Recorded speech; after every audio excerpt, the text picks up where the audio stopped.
여러분 안녕하세요. 여의도 펀드매니저TV 9월 12일 금주 시장 전망 및 투자 전략 시작하도록 하겠습니다. 네, 오늘까지 연휴이기 때문에 저도 뭐 오전 내내 다시 머리 안에 있는 필름을 주식시장으로 돌려야죠. 네, 즐거운 명절, 날씨도 너무 좋고 가족들과 잘 만나고 또 서울에 올라와서 하루 푹 자고 아주 즐거운 몸 컨디션으로 아침에 뭔가를 하기 위해서 이것저것을 조사하다가 그래도 여러분들이 내일 또 시장을 봐야 되고 또 시장에 참여해야 되는데 뭔가 의미 있는 것들을 좀 만들어 드리자 이런 의미에서 한번 정리를 해봤습니다. 오늘 뭐 사실 미국 시장이 내일 아침에 나와야 이제 시장 반향을 알 수 있는데 우리가 쉬는 이틀간 굉장히 좋았고 오늘도 나쁠 것 같지 않다. 나오더라도 뭐 이미 오른 거에 대한 기술적 반락, 뭐 이익 실현 차원 이 정도인데 나름대로 나빠 보이지 않아서 기대감을 가지고 금주 시장을 바라보고 싶은 그런 생각이 듭니다. 제2의 베어마켓 랠리에 대비하자. 첫 번째 베어마켓 랠리는 이미 왔죠. 바닥에서 다 올라왔으니까. 그래서 박스권 상단을 향해 갈 것이다. 여기서 두 가지가 굉장히 중요한 과정인데 박스권을 보는 거죠. 네, 시장이 뭘 뚫고 가는 V자 반등이 아니라 박스권 상단, 박스권 움직인다. 2400에서 2600.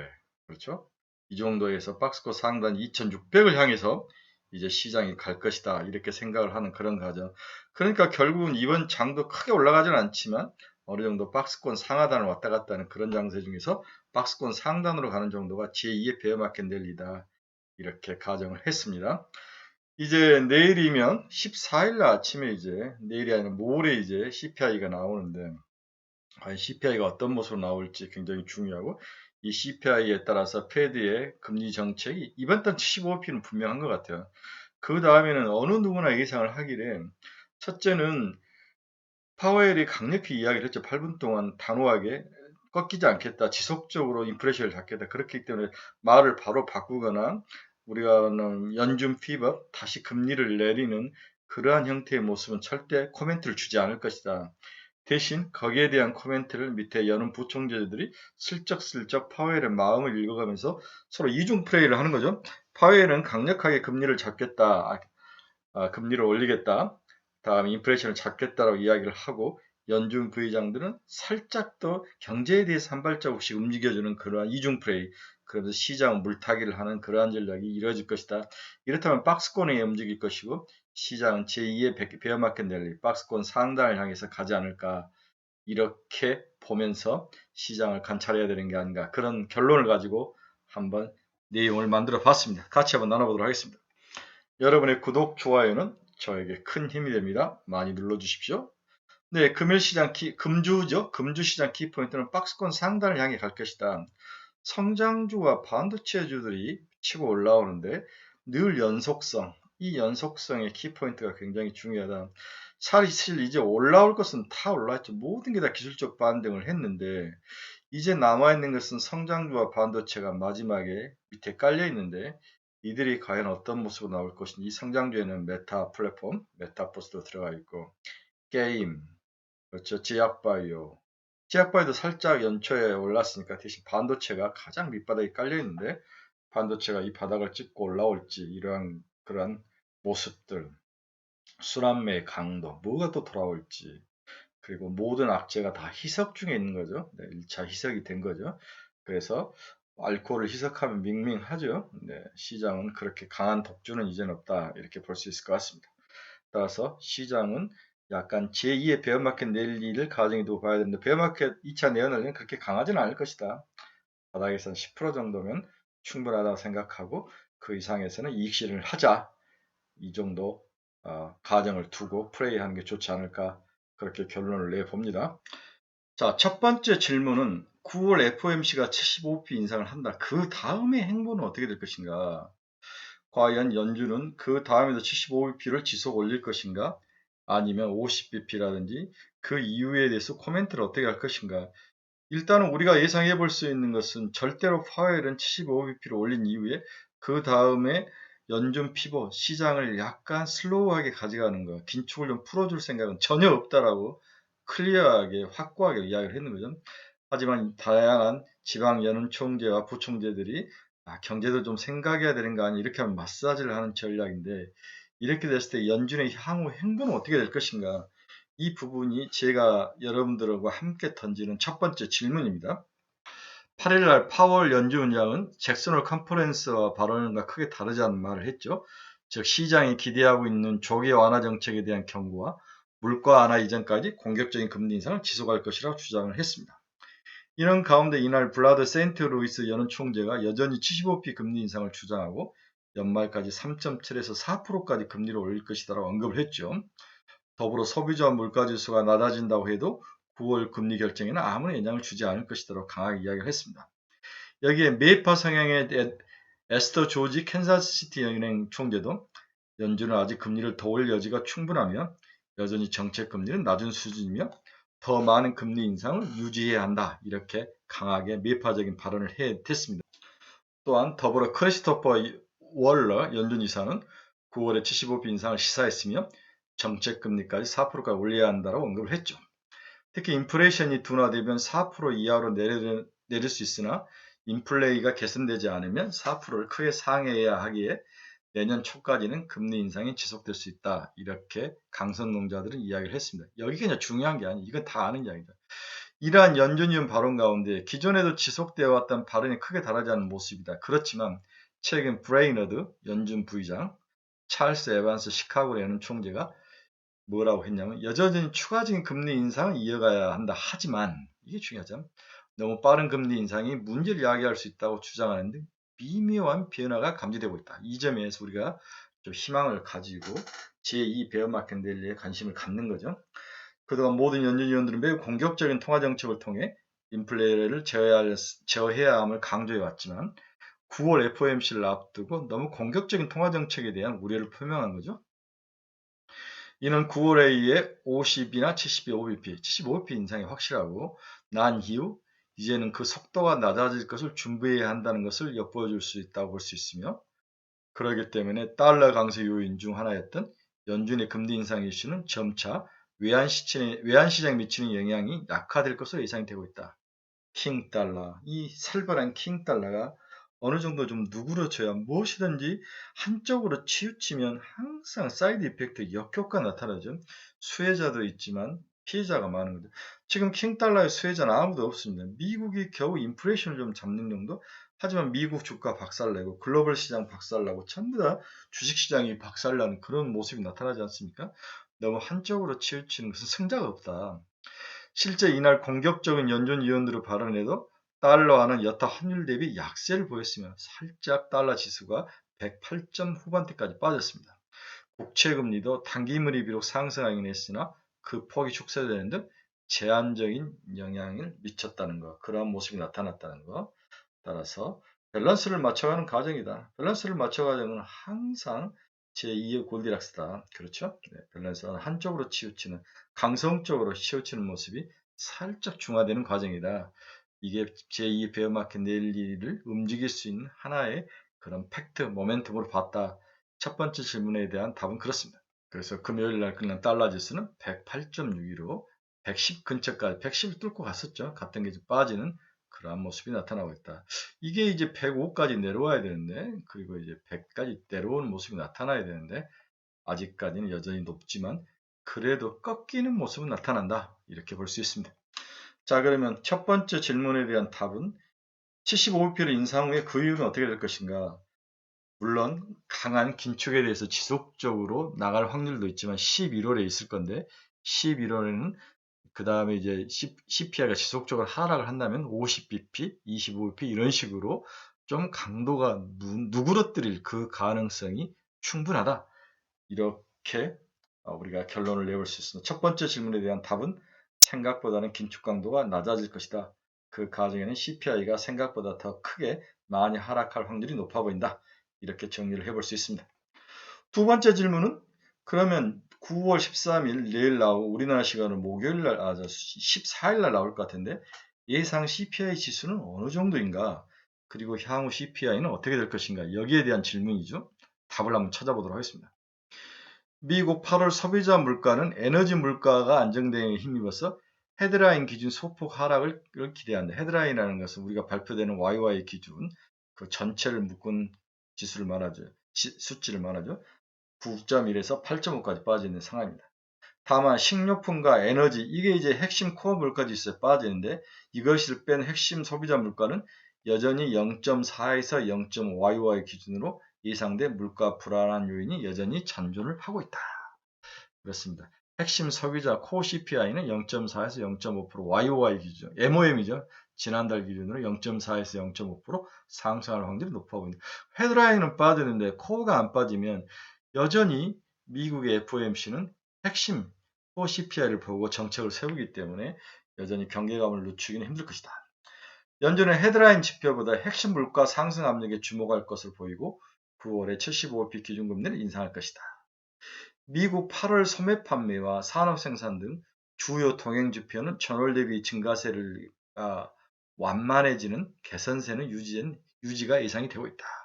8월 소매 판매와 산업 생산 등 기존의 금리를 지속적으로 올릴 수 있는 그런 경제 지표들은 완만하게 하락하지만 크게 하락하지 않으면서 여전히 긴축을 강화시키는 그러한 어떤 그 키포인트 모멘텀을 제공할 것이다. 유인 요인을 제공할 것이다.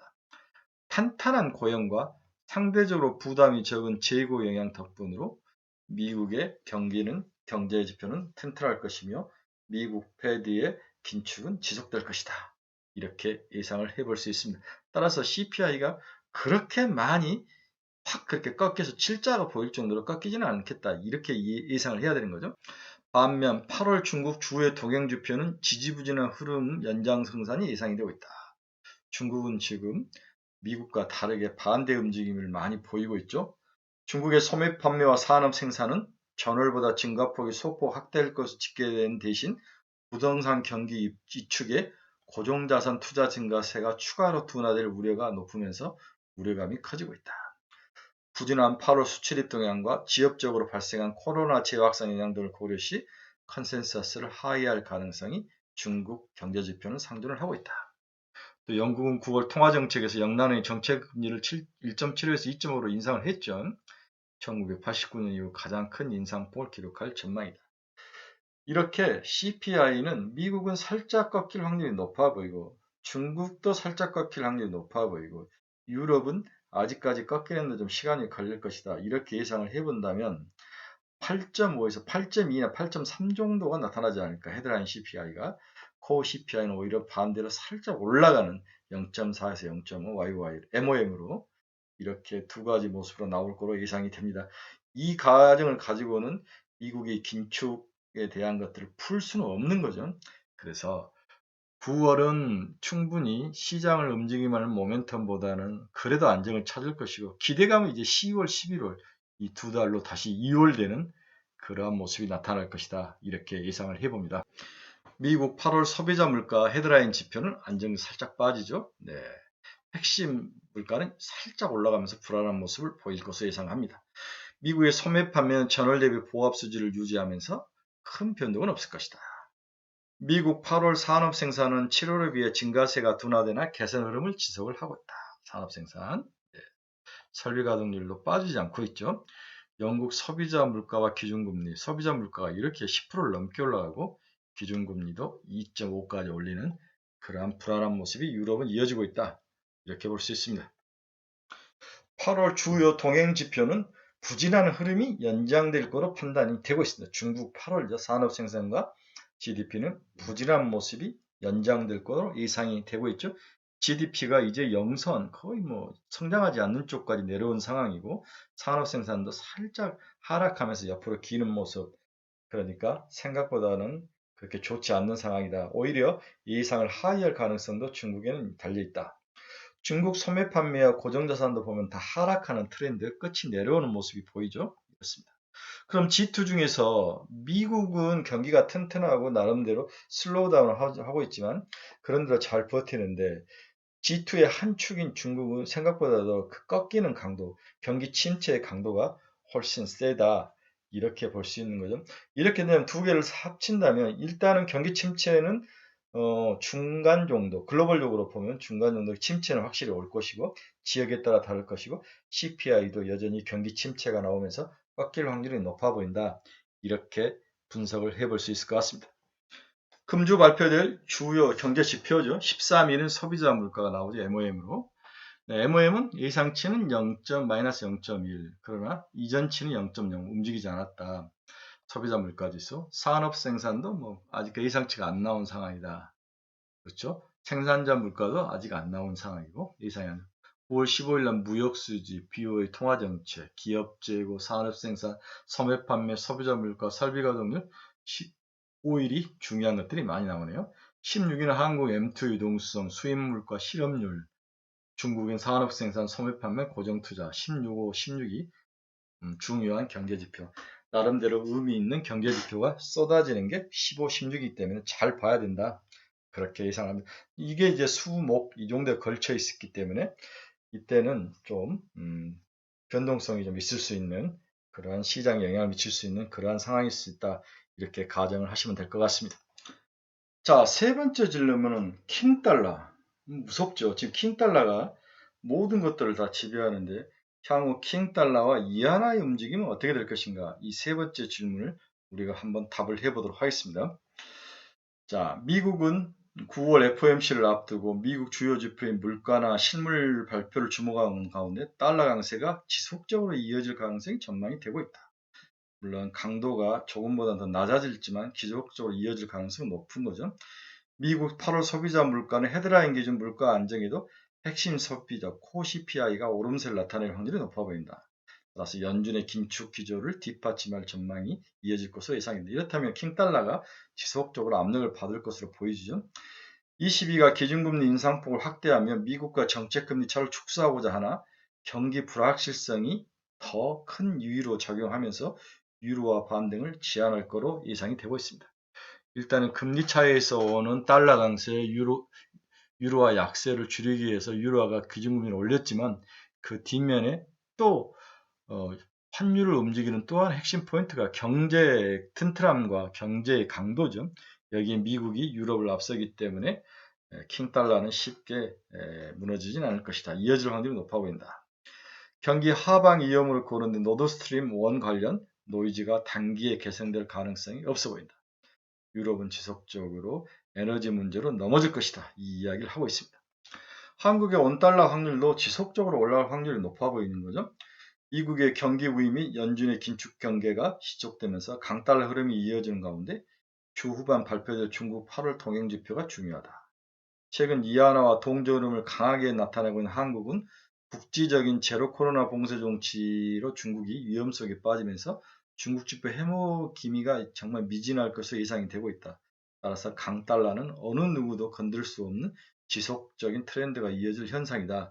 이렇게 염두를 가정을 하고 주식시장을 봐야 되는 게 아닌가. 하지만 중요한 것은 절대 수치가 아니라 강도가 꺾이느냐 안 꺾이느냐 이게 더 중요한 거죠. 네. 최근 미국의 앞에도 이야기했지만 우리 달러 지수가 살짝 꺾이는 모습이 나타났다는 거죠. 절대적으로 108까지 가면서 절대 수치는 높지만 강도가 꺾임이 나타난다면 어느 정도 킹달러는 안정을 찾지 않을까 그렇게 예상을 해보는 게 맞죠. 자, 위안화가 1달러당 6.92위안까지 우리가 7위엔까지 충분히 갈 수 있다고 생각을 해야 되는 거죠. 우리가 중국의 7을 포치라고 그러죠. 포치를 돌파를 앞두고 중국에서는 산업 생산과 소비자 물가를 비롯한 주요 경기 지표가 발표될 예정인데 중국은 포치 7위안, 우리나라는 1,400원을 한번 칠 수밖에 없는 그러한 상황 이렇게 예상이 됩니다. 특히 지난해 헝다 사태 이후 계속 추락하고 있는 중국 부동산 시장이 커다란 문제에 봉착을 한 것 같다. 실제로 중국 부동산이 중국 GDP의 30% 가까이 차지한 것으로 알려져 있으며 5개월 연속 감소세가 예상되는 부동산 투자와 11개월 연속 하락하고 있는 신규 주택 가격에 금융시장이 민감하게 반응할 것으로 예상이 되고 있습니다. 더불어 상대적으로 낮았던 소비자 물가의 오름세가 이어질 경우 경기 방어를 위한 금리나 카드에 제약이 가해질 수 있다. 이러한 두려움도 있습니다. 어쩔 수 없이 강달러 트리거를 제공한 연준과 소비자 물가로 다시 시선이 돌아오며 결자 해지를 기다려야만 되는 그런 천수답적인 모습. 중국과 한국은 우리 스스로 뭔가를 해볼 수 있는 그러한 시기는 이미 손을 떠났다. 이렇게 이해를 하시면 될 것 같습니다. 중국의 포치 7년, 한국의 1,400원. 이 14, 이 두 단어를 여러분 머릿속에 꼭 기억을 한 번은 치고 내릴 것이다. 따라서 그때까지는 좀 더 정중동하면서 환을 봐야 되는 게 아닌가 이렇게 예상이 되네요. 하지만 강도는 꺾일 것이다. 이게 제 생각입니다. 강도가 꺾이는 게 중요하죠. 자, 네 번째 질문. 베어마켓 랠리는 가능한가? 두 번째 베어마켓이죠. 첫 번째가 이미 한 번 했으니까. 그렇다면 이러한 상황에서 두 번째 베어마켓 랠리는 가능한가? 첫 번째 키포인트는 연준의 지방은행 총재들 중에서 일부가 약간 강한 톤을 누그러뜨리기 시작했다. 그 다음에 킹달러도 살짝 꺾일 확률이 있어 보인다. 그리고 미국 CPI도 본격적으로 꺾이기 하는 수순에 들어갈 게 아닌가. 그렇다면 긴축 강도는 한두 번 더 있고 그 다음에는 생각보다도 더 강하지 않는 모습으로 나올 수 있다. 이러한 기본 토대가 시장이 형성이 된다면 시장은 두 번째 베어마켓 랠리에 충분히 도전할 수 있는 그러한 움직임을 가질 수 있다. 이게 제 생각이죠. 네 번째 질문. 두 번째 베어마켓 랠리는 충분히 가능한가? 지난 7월 잭슨홀에서 파월 의장의 매파적인 발언 이후 2주간 코스피는 약 100bp나 빠졌죠. 100포인트죠. bp가 아니라. 사실 파월 의장 발언이 과거 연준 위원들이 언급했던 내용과 다를 것은 없습니다. 파월의 피벗, 즉 연준의 입장선에 긴축을 좀 완화하는 것을 연준 피벗이라고 하는데 이를 기대하며 베어마켓 랠리를 보였던 시장이 뒤늦게 현실을 직시하며 잭슨홀 미팅 한방 8분짜리로 뭐 글로벌 시장이 2천조 가까운 돈이 날아갔다 이렇게 해석이 나오는 거죠. 추석 연휴 이후 13일 미국의 8월 CPI가 발표될 예정입니다. 물가의 피크아웃 신호가 다시 확인된다면 22일 FOMC 미팅에서 자이언트 스탠 여부와 무관하게 두 번째 베어마켓 랠리가 올 가능성은 충분히 있다. 저는 이렇게 생각을 해보고 싶습니다. 따라서 달러 강세에 따른 원화 약세는 우리 시장의 부담 요인이지만 서서히 그 강도가 깎일 것이다. 원심력에서 1,400원 칠 수 있지만 그 강도는 낮아질 것이다. 이로 인해 시장은 어렵지만 매력 있는 업종과 섹터로 또 구분을 해서 봐야 되는 그러한 또 숙제가 남아 있는 거죠. 자동차 업체처럼 원달러 환율의 수혜 주가가 있는 반면 미국 IRA가 1차 수혜를 냈는데 또 2차적으로 또 수혜를 낼 수 있는 그런 가능성, 여러 가지 가능성이 섞여 있는데 그 다음 다섯 번째 질문, 그럼 과연 무엇을 사야 할 것인가? 이 질문에 한번 답을 해보도록 하겠습니다. 일단은 네 번째 질문, 2차 베어마켓 랠리는 충분히 가능한가? 답은 sure, why not? 이렇게 대답을 정리해 볼 수 있습니다. 마지막 질문, 추석 후 무엇이 갈 것인가? 이 질문이 제일 중요하죠. 여러분들이 제일 궁금해하고 관심이 많은 질문이 그럼 무슨 종목이 갈 것인가? 이 질문이죠. 첫 번째는 태조 이방원은 조정이 좀 필요한 것 같다. 근데 저도 이제 생각을 좀 달리 했던 게 과거 차정이 1년 반 정도 갔다는 거죠. 그렇게 하면서 제가 지난달 우리 스터디 모임, 2주 전에 있던 스터디 모임에서 우리 태조 이방원이 생각보다 좀 오래 갈 수 있다. 먹고 쉬었다 가지만 결국은 이놈들이 갈 것이다. 이렇게 이야기를 했는데 지금은 좀 생각이 변한 것 같아요. 태조 이방원이 이제 한계에 좀 부닥치지 않을까 그런 생각을 하게 되는데 그 이유는 첫째, 유가가 생각보다 더 하락하기 시작했다는 거예요. 그럼 태조 이방원은 태양광, 조선, 2차전지, 방산, 원자력인데 이 중에서 태양광 에너지와 관련 있는 것은 태양광, 조선, 2차전지, 원자력, 방산만 제외하고는 거의 다 유가 움직임, LNG 가격 움직임이 연동이 되어 있다는 거죠. 하지만 아무리 IRA법이 통과가 되더라도 유가가 빠져버린다면 시장을 리딩할 태양광, 풍력, 조선, 원전의 그 모멘텀이 약화될 가능성에 대해서 우리가 한번 깊게 생각을 해봐야 되는 게 아닌가. 물론 너무 조급하고 급하게 상승해서 조정을 받고는 있지만 추가로 상승하는 데는 유가가 올라야 되는데 유가가 오르지 않는다면 시들시들 해버릴 그 확률. 그렇죠. 저는 이 부분을 좀 우리가 생각을 해봐야 된다. 따라서 남은 것은 방산인데 방산도 너무 올랐어요. 오르면서 이제 이익 실현 차원으로 가야 되는 게 아닌가. 모든 호재가 다 나와 있다. 그래서 태전 이장호는 결론적으로 반드시 상승 시마다 소폭 줄여간다. 줄여가야 되는 게 맞는 게 아닌가. 이게 제가 태조 이방원에 대한 제 생각입니다. 그럼 어떤 종목이 매력적인가? 저는 VR, XR 합친 MR 이 부분이 새로운 미래 먹거리다. 현실적으로 가장 유망한 섹터로 보여진다. 우리 메타란 기업이 이제 VR 시장을 열어가는데 애플이 이제 본격적으로 2023년부터 이 시장에 참여할 거로 보이는 거예요. 내년에 VR 기기가 나올 것이다. 문제는 이런 수혜 업체를 찾기가 쉽지 않다는 거죠. 디바이스, 즉 기기에 초점을 뒀지 이 안을 움직일 뭐 애플리케이션이나 소프트웨어에 초점을 둘지 이런 것들이 섞여 있는데 한국은 디바이스, 즉 기기 관련, 소재 관련, 이런 패널 관련 이런 쪽에 일단 수혜가 예상되지 않을까 그렇게 생각됩니다. 일반적으로는 LG 이노텍이 가장 큰 수혜주이고 나머지들은 수혜가 좀 산발적으로 나오는데 여기에 대한 정확한 자기 입장과 어떤 판단이 서 있지 않으면은 시장에 뒤통수 치면서 뒷북 치며 따라갈 확률이 높아 보이니까 여러분들이 이 부분을 좀 많이 생각을 하셔서 판단을 하셔야 합니다. 그래서 일단 LG 이노텍은 확실히 수혜주이다. 50만 원까지 보자. LG 디스플레이는 이거 하나만 가지고는 반등하기 좀 어려워 보인다. 따라서 LG 디스플레이는 좀 저는 그렇게 추천을 하고 싶지 않습니다. 삼성전기는 나름대로 뭐 아이폰에 들어가는 적층 세라믹은 MLCC를 공급하는데 이게 지금 넘쳐나는 거죠. 팔리지도 않고 이런 면인데 바닥은 탈출한 기술적 반등은 가능할 것이다. ITM 반도체 현재 애플 에어팟 프로에 배터리 보호 회로를 단독으로 공급하고 있는 ITM 반도체 현재라 보이고요. 자화전자 아이폰의 카메라 모듈 부품 등 흔들림 방지 OIS를 LG 이노텍을 통해서 제공을 하고 있죠. 네, 납품을 하고 있습니다. 더구전자 아이폰 듀얼 카메라 앞부분에 필요한 브라켓류를 생산하고 있다. 금속재 구조물이죠. LG 이노텍 샤프 등을 통해 애플 아이폰에 공급을 하고 있다. 다음 선익 시스템 마이크로 OLED를 생산하면서 이러한 세밀하고 정밀한 VR 기기의 수혜주로 꼽히고 있다. 이 중에서 뭐 좀 사볼 만한 것은 LG 이노텍, 삼성전기, ITM 반도체, 자화전자, 더구전자, 선익시스템, 동아 엘텍 이런 종목도 추천하는데 저는 좀 그렇게 크게 추천하고 싶지는 않습니다. 그 다음에 이제 VR의 핵심인 이제 손에 감지할 수 있는 햅틱 기능이 있는 동은 아나텍, 그렇죠. 그 다음에 4x4라는 기업이 있는데 저는 이 회사를 최근에 알았는데 가상현실인 버추얼 리얼리티 VR과 증강에서 오큐레이션 리얼리티 기기 소프트웨어 업그레이드에 응용할 수 있는 화질 개선 픽셀 솔루션을 개발하고 있다. 내년 개발할 예정으로 기존 2K 영상을 4K 또는 8K 유기 발광 다이오드용 콘텐츠로 바꿀 수 있는 솔루션을 가지고 있다. 4x4 굉장히 중요한 기업이지 않나.